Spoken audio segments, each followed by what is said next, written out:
Tanumpana kagabi si Senate President Chis Escudero bilang presiding officer ng impeachment court na maglilitis kay Vice President Sara Duterte.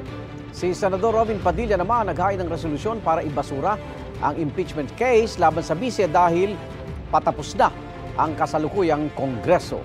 May unang balita si Rafi Tima.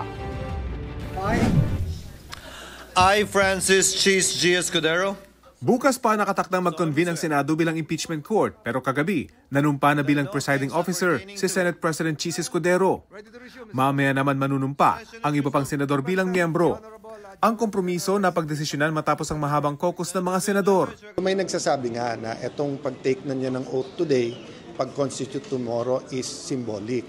But nasabi nga nung ibang mga senador na it's more than symbolic, di ba? Kasi once na ma-constitute yan, tuloy-tuloy na. Pero I have to admit, one reason na hinati-hati yan is because there's 23 of us and we couldn't agree.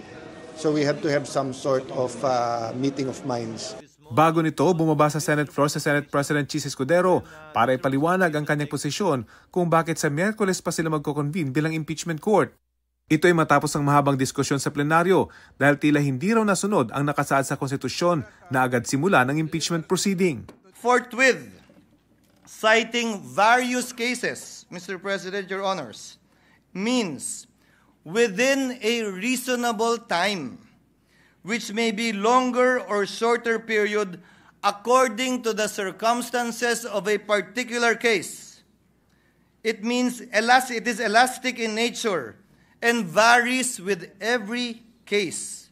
Mamaya inaasahang magpapatuloy ang debate kung pwede bang ituloy ang impeachment proceeding mula sa 19th patungo sa 20th Congress. Inaasahan ding magsasalita ang isa sa mga kalyadong senador ni Vice President Sara Duterte na si Senador Ronald Bato de la Rosa. Si Senador Robin Padilla naghain ng resolusyon para ibasura ang impeachment laban sa Vice. Nakasaad sa Senate Resolution 1371 na mag-a-adjourn sinidye ang Kongreso sa June 13 at matatapos lahat ng proceedings kabilang ang Articles of Impeachment laban sa Vice. Dahil hindi raw ito matatapos ng 19th Congress, dapat i-consider na itong terminated. Yan ang unang balita. Rafi Tima para sa GMA Integrated News. Igan, mauna ka sa mga balita, mag-subscribe na sa GMA Integrated News sa YouTube para sa iba't ibang ulat sa ating bansa.